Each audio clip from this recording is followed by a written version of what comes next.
જય શ્રી કૃષ્ણ મિત્રો, કેમ છો તમે બધા? આશા રાખું છું મજામાં હશો. હવે આજે આપણે બુંદી બનાવવાના છીએ, મીઠી બુંદી.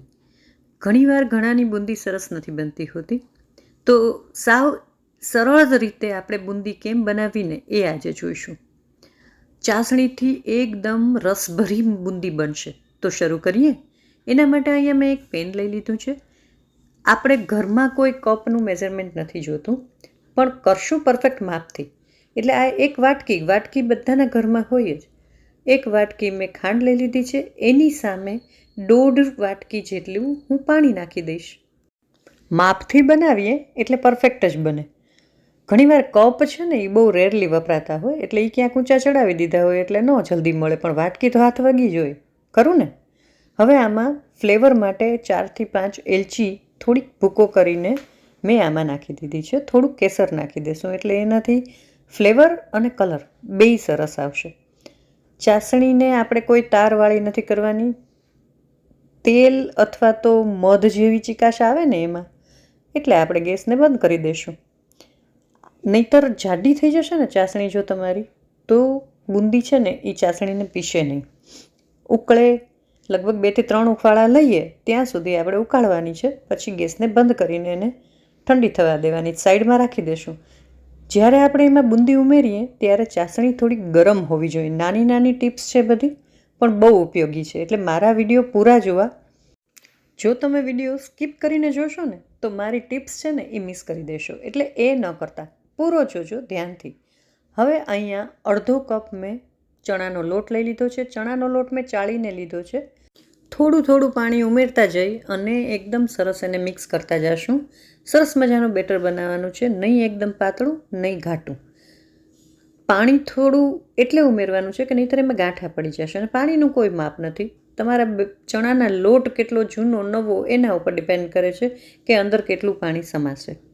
હવે તમે જોઈ શકો ડ્રોપિંગ કન્સિસ્ટન્સી કે ને, જે આમ ટીપું પડી શકે, બસ એ રીતનું બેટર બનાવવાનું છે. નહીં બહુ પાતળું, નહીં જાડું. હવે પિંચ પણ નહીં, આખી ચપટી એ નહીં, સાવ જરાક અડધી ચપટી કહી શકાય એટલો ખાવાનો સોડા એ મેં નાખ્યો છે. એકદમ સરસ મિક્સ કરી લેશું. આપણી બુંદીમાં સરસ કલર આવે ને એના માટે હું અહીંયા ચપટી ફૂડ કલર ઉમેરું છું. ન ઉમેરવો હોય તો એમ પણ કરી શકાય. અને જો કલરફુલ બુંદી બનાવવી હોય તો આ જ બેટરના 2-3 પાર્ટ પાડી એકમાં રેડ, ગ્રીન, યલો એ રીતે ફૂડ કલર ઉમેરી અને બુંદી બનાવી શકાય. અહીંયા મેં પેનમાં ઘી ગરમ કરવા મૂકી દીધું હતું. હવે ઘી તેલ ઓપ્શનલ છે, તમને જે ફાવે એ રીતે તમે બુંદી તળી શકો. હવે આવી જારી લઈ લીધી છે. બસ એની ઉપર આ રીતે બેટર પાથરી, ચમચો એની ઉપર નથી હલાવવાનો, ખાલી બસ બેટર પાથરી અને સેજ જારી ચલાવશો ને એટલે પછી જો ખૂબ સરસ મજાની ગોળ એક સરખી બુંદી પડશે. બસ જારીને થોડું ફેરવતા રહેજો, એક જગ્યાએ જ ન પડે એનું ખાસ ધ્યાન રાખવાનું છે. ગેસની ફ્લેમ મીડિયમ રાખીશું. ઘી ખૂબ આકરું થઈ ગયેલું ન હોવું જોઈએ. અને બુંદી પણ આપણી બહુ કડક નથી કરવાની, નહીંતર જ્યારે ચાસણી પીવાની હોય ને તો બુંદી પી નહીં શકે. એકદમ સરસ કરકરી બુંદી કરવાની છે, પણ કલર ચેન્જ ન થવો જોઈએ. બસ આ રીતે હલાવી અને બુંદી થઈ જાય કડક, તમને લાગે કે થઈ ગઈ છે એટલે કાઢી લેશું. જો તમે જોઈ શકો છો કેટલી સરસ ગોળ એક સરખી બુંદી આપણી પડી છે. તો કાંઈ ન હોય ને, જારાથી કે ખમણીથી બધાથી તમે બુંદી તો એકદમ સરસ બાજાર જેવી બનાવી જ શકો. હવે બીજો ઘાણ જ્યારે નાખવાનો હોય એ પહેલાં શું કરવાનું કે જારીની પાછળની સાઈડ છે ને એને ક્લીન કરી લેવાની અને પછી સેમ પ્રોસિજર ફરીથી કરવાની છે.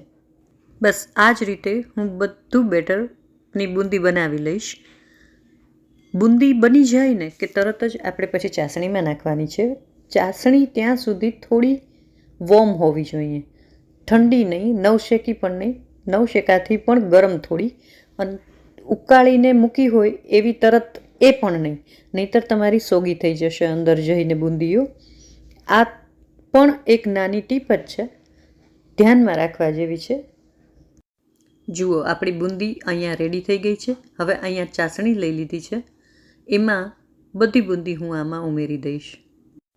એટલે અહીંયા તમારી થોડી ચાસણી પણ ગરમ હોવી જોઈએ અને થોડી બુંદી પણ ગરમ હોવી જોઈએ. બસ આ રીતે. અને જ્યારે બધી બુંદી ઉમેરી દઈએ ને પછી થોડીક ચાસણી અંદર બચે ને એ રીતનું માપ હોવું જોઈએ. આપણે આજે જે માપથી બનાવ્યું એ બહુ પરફેક્ટ છે. હવે જો તમારે આના લાડુ બનાવવા હોય તો તમે આમાં કાજુ, કિસમિસ, પિસ્તા, મગજના બી, મગજતરીના જે બી આવે છે મેલન સીડ્સ એ નાખી શકો. હું અહીંયા બીજા પર્પઝથી બનાવી રહી છું એટલે મારે અહીંયા બુંદી જ રાખવાની છે. હવે આમાં પડી બુંદી એકદમ સરસ રસ પી જશે. જો ચાસણી છે ને, થોડી ચાસણી આ રીતે હોવી જોઈએ. તો મિત્રો તમે જોયું કે બુંદી બનાવવી કેટલી સરળ છે અને કેટલી ઝડપથી બની જાય છે. ટોટલ આ આખી પ્રોસિજર કરતાં મને ભલે ક્વોન્ટિટી પણ ઓછી છે છતાંય અડધી કલાક થઈ છે. તો અહીંયા આપણી બુંદી રેડી છે, બિલકુલ માર્કેટ સ્ટાઇલ. આના તમે લાડુ પણ બનાવી શકો. છૂટી બુંદી હોય એ રીતે પણ ખાઈ શકો. આજનો વિડીયો તમને કેવો લાગ્યો કમેન્ટ કરીને જરૂરથી જણાવશો. હજી સુધી મારી ચેનલને એટલે કે દીપ્તિઝ રસોઈ ગુજરાતીને સબસ્ક્રાઈબ ના કર્યું હોય તો પ્લીઝ કરી લેજો. સારા સારા વિડીયોઝ હું આપતી રહું છું. તમે કમેન્ટ કરી શકો કે તમને આજનો વિડીયો કેવો લાગ્યો. ગમ્યો હોય તો લાઈક તો જરૂર કરી દેશો. ફરી મળીએ નવા વિડીયોમાં. ત્યાં સુધી આવજો.